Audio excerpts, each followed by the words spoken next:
পদ্ম চাই। এবার সে পদ্মর উপরে বসবে। তোর কাছ থেকে পদ্মের আসন চাই আমার। কিন্তু ছোট সন্ন্যাসী,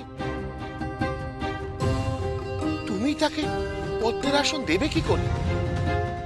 উনি যে আমায় বললেন পদ্মের উপর পদ্মা আসনে যিনি বসে আছেন তার আবরণ মোচন করতে হবে, তবেই সে নিজে পদ্ম পাবে। ওই মৃত গাছগুলোর মধ্যে আবার প্রাণের সঞ্চার হবে।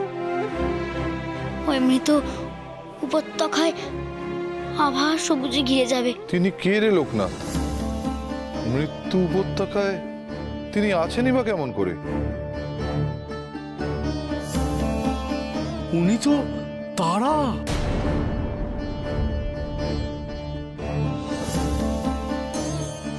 তারা? হ্যাঁ, তারা। আপনাদেরও যেরকম তারা আছে সেরকম বৌদ্ধ ধর্মেও তারার উল্লেখ আছে। কিন্তু মা তারা, তাই এমন চিনে ঠেকছিল আমার। উনি অমন বেশে আমার দেখা দিলেন কেন? কত কাছ থেকে তাকে দেখে আমি ঠিক মতো ঠাউর করতে পারলাম না।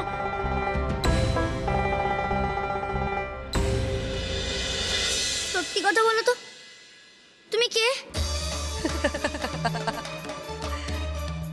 কেন চিনিস না তুই আমাকে? পদ্মের উপর পদ্মা আসনে যিনি বসে আছেন তার আবরণ উন্মোচন কর, তাকে মুক্ত কর, তবেই এই মৃত উপত্যকা আবার প্রাণবন্ত হয়ে উঠবে। কিন্তু পদ্মের উপর যিনি বসে আছেন তাকে আবরণ থেকে আমি মুক্ত করব কেমন করে? কেমন করে করব আমি? লোকনাথ, এসব কি বলছিস তুই? হ্যাঁ গো গুরুদেব, মা তারা আমায় যে আদেশ দিয়েছেন আমাকে যে সেটা সম্পূর্ণ করতেই হবে। ওই প্রান্তরে আমাকে পদ্ম ফোটাতেই হবে।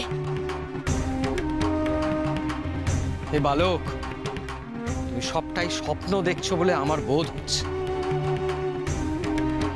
তারার দর্শন নেহাতি তোমার নিছক কল্পনা মাত্র। পাহাড়ে পদ্ম ফোটা নিছক কল্পনা ছাড়া আর কিছু নয়। না গো, আমি কল্পনা করিনি, বিশ্বাস করো। মা তারা যে এটাই চেয়েছেন। পদ্মের উপর পদ্মাসনে যিনি বসে আছেন তার আবরণ আমাকে মোচন করতেই হবে।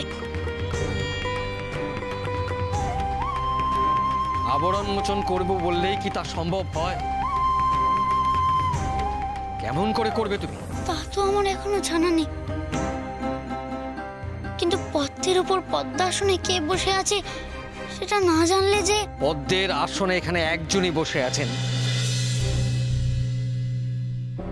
তিনি হলেন স্বয়ং ভগবান তথাগত।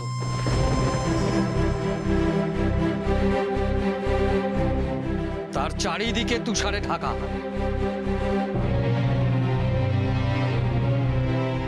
সেই তুষার সরানোর ক্ষমতা আছে তোমার? মনে রেখো এ বালক, এতদিন বহু চেষ্টা করেও কেউ তা করে উঠতে পারে। কিন্তু আমাকে যে পারতেই হবে। মা তারা যখন আমাকে এই নির্দেশ দিয়েছেন আমাকে এই নির্দেশ সম্পূর্ণ করতেই হবে। পদ্মের উপর পদ্মাসনে যিনি বসে আছেন তার আবরণ আমাকে মোচন করতেই হবে। তাহলে যে আমি আমার ইষ্ট দেবতার দর্শন পাবো, আদি যোগীর দর্শন লাভ করবো আমি ভগবান তথাগতর অন্তরে। আদি যোগী মানে তো দেবাদিদেব মহাদেব। না না, একবার আমাকে সেখানে যেতেই হবে, যেতেই হবে আমাকে। লোকনাথ, বাঁচা। লোকনাথ, লোকনাথ আমার কথা শোন। লোকনাথ, লোকনাথ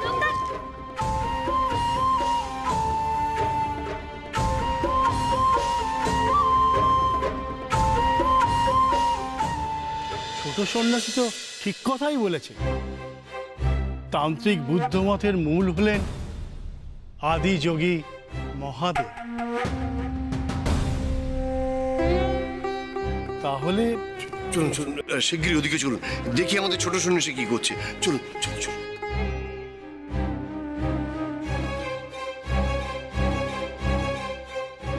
এই বালকের উদ্দেশ্য কি? ও কি সত্যিই সাধু, না এর পেছনে কোনো অসাধু উদ্দেশ্য আছে? না, সবটাই ধোঁয়াশা।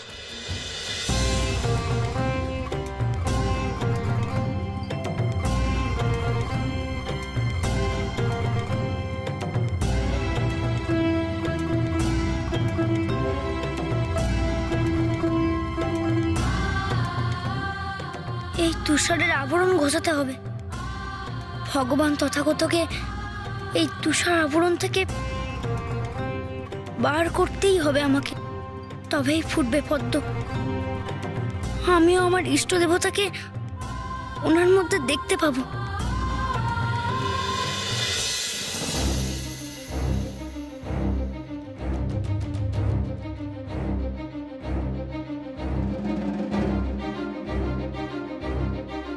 ছোট সন্ন্যাসী, এ তুই কি করছিস ছোট সন্ন্যাসী? শোনো বাছা, আমার কথাটা একবার শোনো। তোমার শরীর এখনো বল পায়নি, এখন আবার ওই হিম শীতল তুষারে হাত দিলে যে। শোনো না। না গো না, আমাকে যেটা করতেই হবে, যেমন করেই হোক। কিন্তু লোকনাথ, তুই কি পারবি? তোর পক্ষে কি সম্ভব এই জমাট বাঁধা তুষারের আস্তরণ সরানো? পারবো গুরুদেব, আমি পারবো। মা তারা যখন আমায় আদেশ করেছে, এই আদেশ আমি কেমন করে অমান্য করি বলো তো? আমাকে পারতেই হবে, আমি পারবোই। কি এ তুমি কি করছো? অমন ভাবে ভগবান তথাগত স্থান স্পর্শ করছো তুমি? আমাকে ক্ষমা করবেন, আমি যে নিরুপায়। মা তারার আদেশ আমার মাথার উপরে, আমাকে ওই তুষার সরাতেই হবে। পারবে না, পারবে না। এত কাল ধরে কত গুণী, কত মহাপুরুষ পারেনি, আর তুমি একেবারে এই অসম্ভব।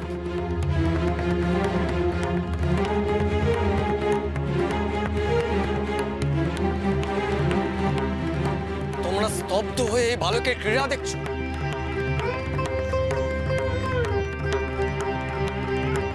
হ্যাঁ, আমারও মনে এই বালক সম্পর্কে কিছু কৌতূহল, কিছু সংশয় তৈরি হয়েছিল, কিন্তু এখন দেখছি তা বালকের।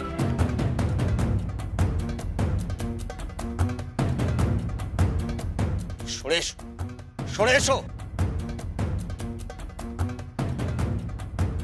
ভগবান তথাগত মূর্তি স্পর্শ করার অধিকার তোমার নেই। কিন্তু ভদ্র, এই ছোট সন্ন্যাসী তো সৎ উদ্দেশ্য নিয়ে কাজ করছে, ওকে আমরা কিভাবে বাধা দেব? আবার সেই এক কথা, আবার সেই বালকের মহাপুরুষ হয়ে ওঠার ব্যর্থ কাহিনী।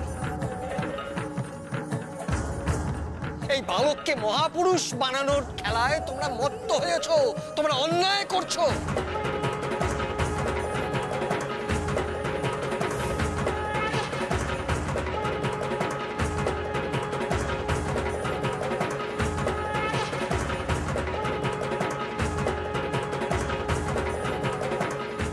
কি বলেছিলাম না এত সহজ নয়? এবার হলো তো, এবার সরে এসো। ভগবান তথাগতর মূর্তির সামনে থেকে সরে এসো। না, এইভাবে হবে না, অন্য এক উপায় বের করতে হবে।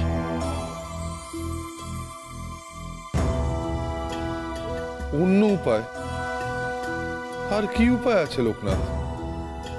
উত্তাপ লাগবে গুরুদেব, উত্তাপ এই তুষার গলবে। তা উত্তাপ উত্তাপ এখানে কোথায় পাবো? একমাত্র প্রদীপগুলো ছাড়া তো কিছু নেই এখানে।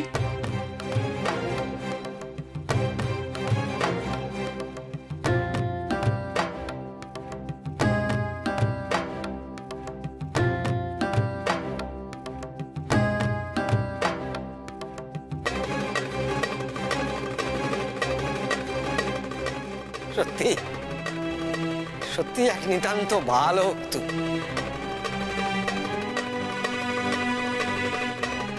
এই প্রদীপের উত্তাপে এই পাহাড় প্রমাণ তুষার তুমি গলাবে?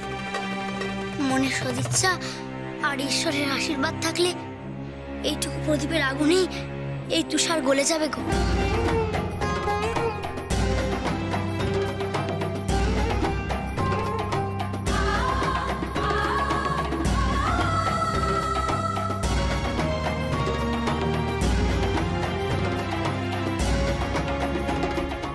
না রে লোকনাথ, না।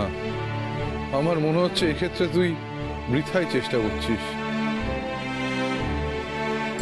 ওই তুষারে তো প্রদীপের তেজ পৌঁছাচ্ছে না রে লোকনাথ, কি করবি এবার? বালক, সবটাই তোমার হাতের ক্রীড়া নয়। শুধুমাত্র মনের সদিচ্ছা দিয়ে সবকিছু তুমি জয় করতে পারবে না।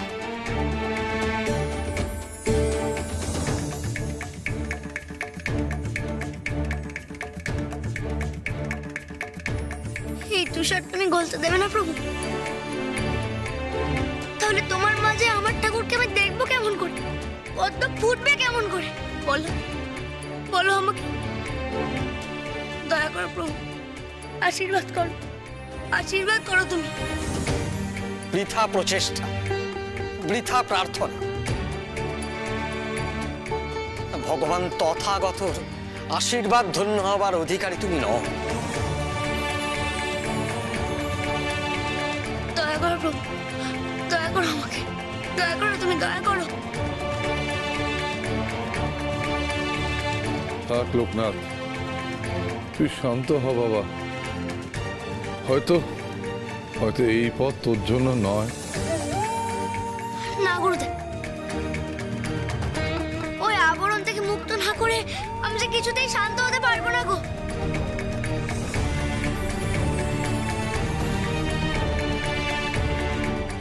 কার আবরণ মোচন করতে হবে? পদ্মের উপর কে বসে আছে? যার মধ্যে মিলেমিশে এক হয়েছেন আদি যোগী, যার মধ্যে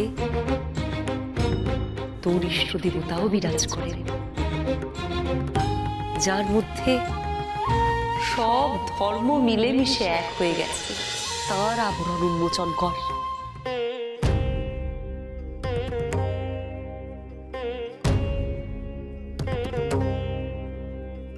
পেয়েছি গুরুদেব, আমি দিশা পেয়েছি, পেয়েছি আমি দিশা। দিশা? কিসের দিশা? এই মন্দিরে তো মহাকালেরও আরতি হয় আর ভগবান বুদ্ধেরও আরতি হয়, তাই না? হ্যাঁ হ্যাঁ, যুগ যুগ ধরে তো সেই প্রথায় চলে আসছে। কিন্তু পুজোর পদ্ধতিটি কেমন ভাবে হয়? প্রথমে আমরা শিব ভক্তরা মহাকালের পূজা করি, তারপর ওনারা ভগবান তথাগতর পুজো করেন।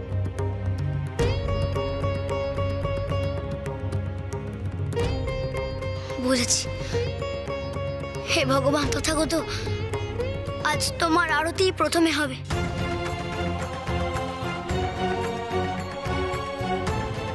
মহাকালেরও আগে তোমার আরাধনাই প্রথম হবে।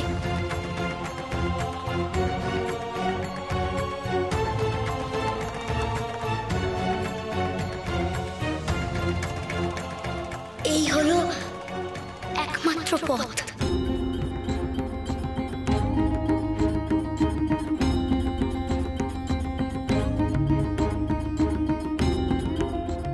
তুই কি বলছিস লোকনাথ?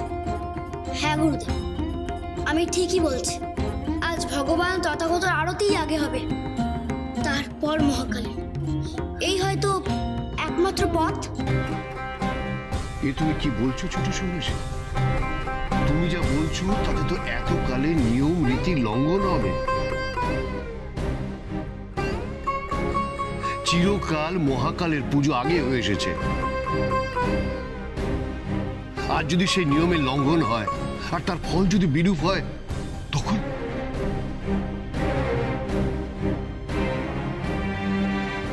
নিয়ম তো আমরা মানুষেরাই করি, তাই না? আর ঈশ্বর তো কেবল সহজ সরল ভক্তিটাই আমাদের কাছ থেকে চায়, আর তো কিছু না।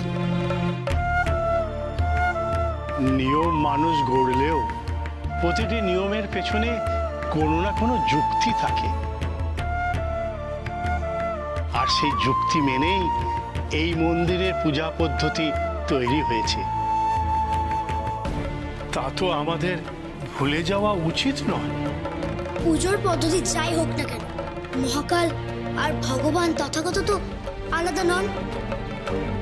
তাকে ডাকার, তাকে ভক্তি জানানোর পদ্ধতি যদি আজ অন্যরকম হয় তাতে ক্ষতিটা কি?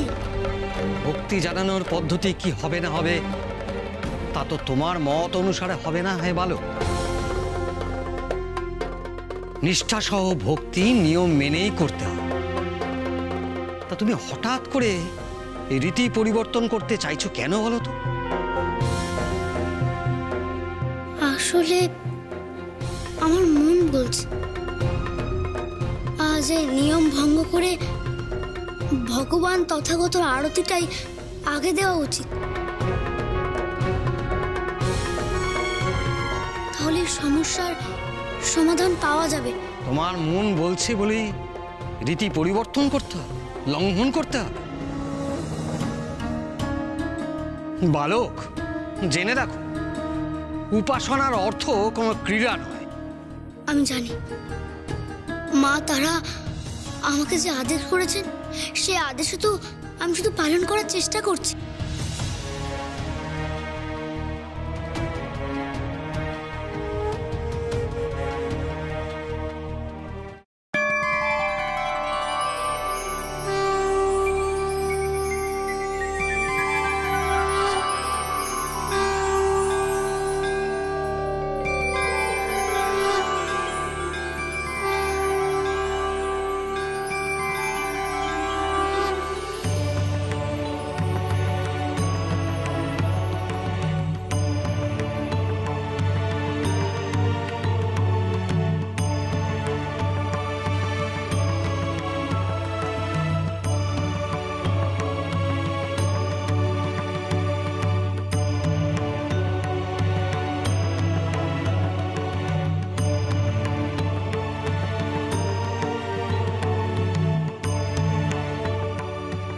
গুরুদেব, ছোট সন্ন্যাসীর ভক্তির তুলনা নেই।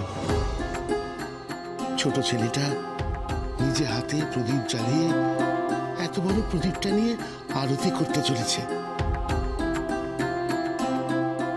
সত্যি ধন্যী ছেলে বটে।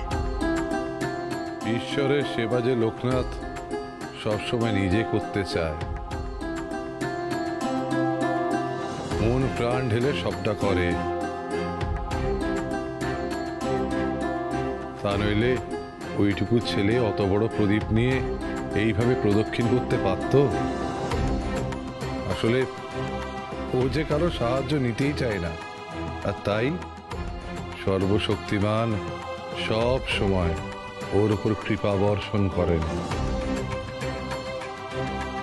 এবার আমি আরতি শুরু করবো রে বেনি। হ্যাঁ রে লোকনাথ, তুই এত বড় প্রদীপ একা হাতে নিয়ে আরতি করতে পারবি তো? কেন পারবো না? মা তারা যে আমায় আদেশ করেছেন সেই আদেশ আমি অক্ষরে অক্ষরে পালন করব।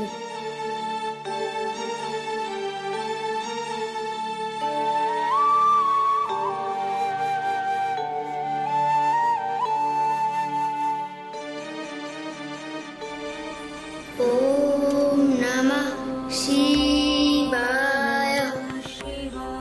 ওম নমঃ শিবায়। ওম নমঃ শিবায়। স্তব্ধ হও!